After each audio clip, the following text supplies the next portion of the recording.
پاکستان میں ہونے والے مختلف طیاروں کے بڑے حادثات میں اب تک تقریباً 550 افراد جاں بحق ہو چکے ہیں۔ کسی بھی پاکستانی طیارے کا پہلا بڑا حادثہ 20 مئی 1965 کو مصر کے شہر قاہرہ میں کریش لینڈنگ کی وجہ سے ہوا۔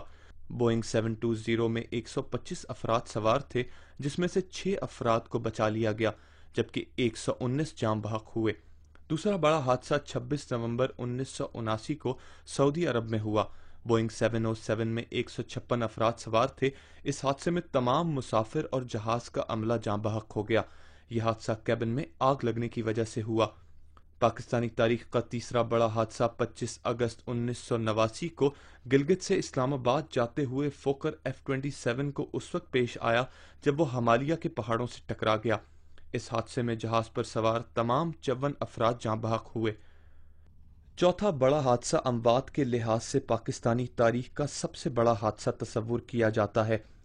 28 ستمبر 1992 کو نیپال کے شہر کھٹمنڈو میں پاکستان ایئر لائن کی ایئر بس A300 کھٹمنڈو ایئرپورٹ کے قریب پہاڑوں سے ٹکرا گیا۔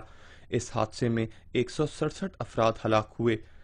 پاکستانی طیاروں کا آخری بڑا حادثہ 10 جولائی 2006 کو ملتان میں اس وقت ہوا جب فوکر طیارہ F-27 ملتان میں انجن بند ہونے کی وجہ سے گر کر تباہ ہوا۔ اس حادثے میں 45 افراد جاں بحق ہوئے۔ Abdul Qadir Sabri, Dawn News, Karachi.